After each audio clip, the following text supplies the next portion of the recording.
झोल में बेवा बुढ़ड़ी माउ अनवर ज़ादी पंहिंजे निगे पुट खिलाफ़ एहतजाज करे दाईंदे इल्ज़ाम हणंदे चयो त मुंहिंजो निगो नाफ़रमान पुट अब्दुल रज़ाक उर्फ़ कारी बिरोई पंहिंजे वालिद जी वफ़ात खां पोइ असां ते ज़ुल्मनि जा पहाड़ किराईंदो पियो अचे। 9 एकड़ ज़री ज़मीन विकिणी खाई वियो। 10 खां मथे दुकाननि मां असांखे सिर्फ़ु 3 ज़बून हाल दुकान ऐं हिकु घर ॾिनो जेको हींअर मुकमल तौरु हंधा हंधा ॾार खाई वियो आहे। इन घर ते बि हू कब्ज़ो करण जूं कोशिशूं करे पियो। मसइलो इहो आहे, मुंहिंजो विगो पुटु आहे कारी, इहो वरी ॾिसे थो त असांजो 9 एकड़ ज़मीन ऐं विच शहर में ॿियो वॾो प्लाटूं उहो सभु विकिणी हड़प करे छॾियो। ॿियो वरी असांजो जेको घरु आहे बंगले में पाण वेठो आहे, 5 दुकान आहिनि हुनजो भरिसां रोड ते, उहो बि पंहिंजे लाइ रखियो आहे।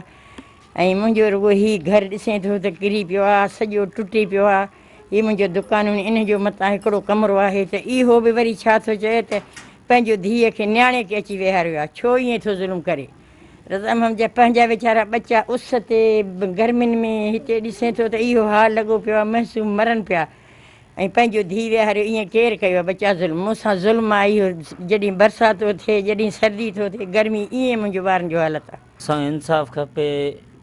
9 एकड़ असांजी बनी आहे ऐं 5 दुकानूं विकिणी खाई छॾियो आहे। असां उन जान छो त असांखे इंसाफ़ करे। हिननि मुतालबो कंदे चयो त असांजा हक़ ॾेई कब्ज़ा ख़तमु कराए असां सां इंसाफ़ कयो वञे। कैमरामैन गुलाम रसूल ख़ासकली सां गॾु नवीद कुल ख़ासकली, सिंध TV न्यूज़, झोल।